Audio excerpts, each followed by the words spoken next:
હું આવ્યો ત્યારે જ ભાઈ ગાતા હતા, દેવાયતભાઈ ગાતા હતા અને એમણે છેલ્લો ચંદ ગાયો રીધી દે સીધી દે વાળો માતાજીને પ્રાર્થના કરી. એમાં એનું છેલ્લું ચરણ એમાં આવ્યું હતું કે જંગમાં જીત દે મા ભવાની. એટલે મને એમ લાગ્યું કે મારા વતી એમણે માતાજીને પ્રાર્થના કરી દીધી. આપણા માલધારી સમાજ માટે આ ખૂબ મોટું આખા સૌરાષ્ટ્ર માટે છે. આ તો એક ખાલી ગઢકાનું કે રાજકોટ જિલ્લાનું નથી સાધન, આ આખા સૌરાષ્ટ્ર વિસ્તારના આપણા પશુપાલકોને માટે મોટામાં મોટું એક સાધન બનવાનું છે. આ બધી બાબતો તો એવી છે સાહેબ કે તમે જે દીથી મોદી સાહેબને નેતા માન્યા છે ને ત્યાર પછી આવું બધું તેની મેળે આવ્યા રાખે છે. અહીંયા આટલી વિશાળ સંખ્યામાં લોકોનો હાલવાની ક્યાંય જગ્યા નથી, પગ મૂકવાની ક્યાંય જગ્યા નથી. મારે માલધારી સમાજને ધન્યવાદ આપવા છે કે અવ્યવસ્થા નામની કોઈ ચીજ નથી. આ કોઈ સરકારી વ્યવસ્થા નથી, સામાજિક વ્યવસ્થા છે. અને સ્વયંપણે બધા લોકો શિસ્તબદ્ધ રીતે અગવડતા વેઠીને પણ આ કાર્યક્રમને માણી રહ્યા છે. શ્રદ્ધાના મોટા પ્રતીકો છે. અહીંયાથી અમારા વક્તા બોલતા હતા, સનાતન સંસ્કૃતિ ઉપર બહુ મોટી વાત કરી શકે, પણ આપણા આ સમાજને સીધો કાળિયા ઠાકર હારે વ્યવહાર છે. અને આમ તો ભગવાન શ્રી કૃષ્ણ તમારા ભાણેજ કહેવાય છે. તમે ભરવાડના ભાણેજ મળવા આવો સુંદરવર શામળિયા, એ તમને ટાઇટલ છે. આવું ટાઇટલ કોઈને નથી. અને તમે એનું મોહાળ કહેવાઓ. જેણે મહાભારતના યુદ્ધની બે સેનાઓની વચ્ચે વિશ્વને જ્ઞાન આપવાનો ગીતાનો ગ્રંથનું ઉદ્બોધન કર્યું, એ તમારા ભાણિયાભાઈ છે. કેવડી મોટી વાત છે.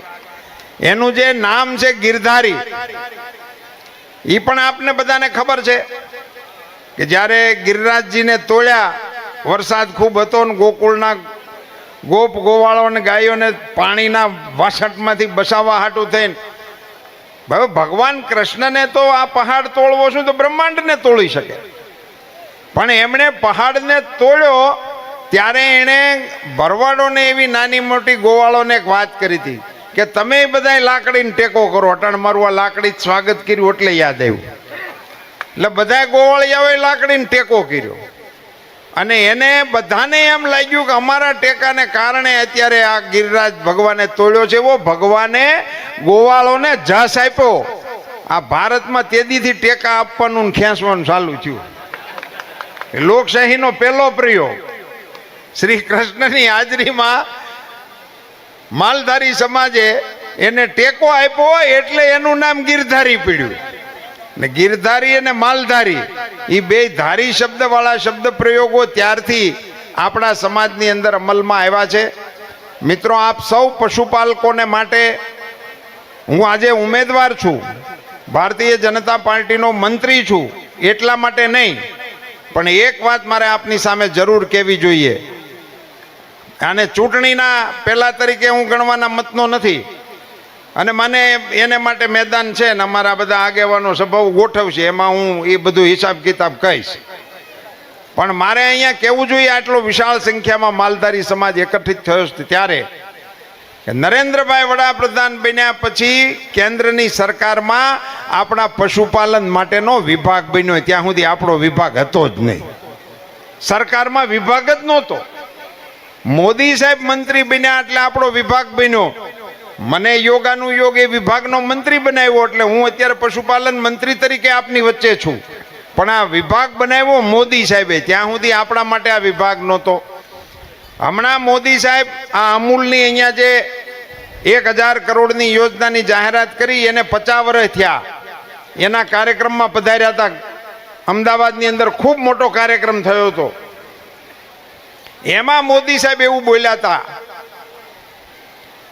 કે આપણા આ અમૂલને બનાવનારા બધા આગેવાનોને ધન્યવાદ, અત્યાર સુધીના જેટલા ચેરમેનો આવ્યા હોય એને ધન્યવાદ, દૂધ ઉત્પાદન કરનારા પશુપાલકોને ધન્યવાદ. ને પછી એમણે એક વાત કરી હતી કે આપણે એક આમાં જે એના મુખ્ય આધાર જેવો સ્ટેક હોલ્ડર છે, આના ભાગીદાર છે, એને આપણે સંભાળતા નથી. અને એમણે એમ કહેલું કે આ બધું હારાવાના છે એ આપણા પશુઓ છે, તો આપણું પશુધન છે તો આટલું દૂધ ભેગું થાય છે, આપણું પશુધન છે તો આપણો આ વ્યવસાય હાલે છે. એ પશુધનને યાદ કરીને દેશના વડાપ્રધાન નરેન્દ્રભાઈ મોદી એવું બોલ્યા હતા કે હું દેશના પશુધનને વંદન કરું છું. આ દેશનો પહેલા વડાપ્રધાન જેણે આ દેશના પશુધનને વંદન કર્યું. હું તો આ કલાકારોને વિનંતી કરું છું કે આ પશુધનની વંદના કરવા વાળો આપણા દેશનો પહેલા નેતા છે જેણે પશુધનને વંદન કર્યું. અને મિત્રો, આપ સૌને જણાવું કે આ વિભાગ બનાવ્યા પછી માણસોની જેટલી કાળજી લેવાય એટલી કાળજી પશુની લેવાય એવા નિર્ણયો અને વ્યવસ્થાઓ મોદી સાહેબે કરી. આપણને મફત રસી કોરોનાની મળી. આખા દેશના પશુઓને રસી આપવાનું ભારત સરકારના ખર્ચે હાલે છે. તમારે ન્યાય રસી દેવા આવતા છે, ગાયુને, ભેહુંને, બળદને, ગાડરને, બકરાને, ઊંટને, ગધેડાને, બધાને રસી આપવા માટેનું ભારત સરકારના ખર્ચે મોદી સાહેબે શરૂ કર્યું છે. આપણા માટે એમ્બ્યુલન્સ હતી, પશુઓ માટેની પણ એમ્બ્યુલન્સ શરૂ કરી. આપણો 108 નંબર છે. આ એમ્બ્યુલન્સનો, પશુઓની એમ્બ્યુલન્સનો નંબર 1962 છે. 1962 કરશો એટલે તમારે ત્યાં એમ્બ્યુલન્સ આવીને પૂછશે શું થયું તમારી ભગરીને. તમારે ત્યાં આવશે, તમારે ત્યાં લઈને જવાની જરૂર નથી. આવી વ્યવસ્થાઓ આપણા દેશની અંદર નરેન્દ્રભાઈ મોદી સાહેબે કરી. નવી નવી ટેકનોલોજી આપણી હેઠુંથી ગોતી. આપણી ગાયોને વાસળિયું જ આવે એવી ટેકનોલોજી શોધી. બાંગરા આવે જ નહીં, વાસળિયું જ આવે. નરસિંહ મહેતાએ તો બાપુ પ્રભાતિયામાં ગાયું હતું, ગાવડી દ્યો ગોપાલલાલ, ગાવડી દ્યો ગોપાલલાલ. ગાવડી એવી માગી હતી કે વાંસળીએ વિયાય એવી મને ગાવડી દ્યો ગોપાલલાલ. નરસિંહ મહેતાનું પ્રભાતિયું છે.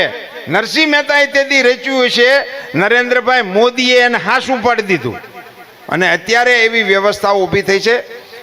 વિગતે આપણે જ્યારે ક્યારેય મળવાનું થશે ત્યારે આ ટેકનોલોજીથી પશુપાલકોને, પશુપાલનારાઓને, ખેડૂતોને કેવી રીતે મદદ કરી શકાય એને માટે મોદી સાહેબે જે યોજનાઓ કરી છે એ અંગે આપણે વાત કરીશું. બેંકોને માટે સાહેબ, ખેડૂતોને જે આપણા રાજ્યમાં 0% મળે છે ધિરાણ, એવું ધિરાણ પશુપાલકોને પણ આપવા માટેનો નિર્ણય મોદી સાહેબે કર્યો છે. અને ગુજરાત સરકારના પ્રતિનિધિઓ બેઠા છે, અમારા મંત્રી બેઠા છે, એટલે મારે એને અભિનંદન આપવા છે કે 3% ભારત સરકાર આપે છે, ગુજરાત સરકારે 4% આપવાનો નિર્ણય કર્યો છે. એટલે ગુજરાત સરકારને પણ અભિનંદન છે. અને પશુપાલકોને પણ 0% એ મળે એવી વ્યવસ્થા ભારતીય જનતા પાર્ટીની સરકારોમાં નરેન્દ્રભાઈ મોદી સાહેબના માર્ગદર્શનમાં કરવામાં આપણને સૌને કામયાબી મળી છે. હું બાપુને પાસે પ્રાર્થના કરીને કહું કે કાળિયા ઠાકરને કહો, આપણો દેશ વિકસિત ભારત બનાવવાનું લક્ષ્ય લઈને મોદી સાહેબ જે આગળ વધી રહ્યા છે એ રાષ્ટ્રને મજબૂત કરવામાં કાળિયા ઠાકરના આશીર્વાદ ભળે તો 48માં સાહેબનું લક્ષ્ય છે એ ઠાકરનો આદેશ થાય તો 48ની પહેલા હોતે થઈ શકે એવા આશીર્વાદ એમને આપો. આપ સૌને મારા હેતપૂર્વકના રામ રામ.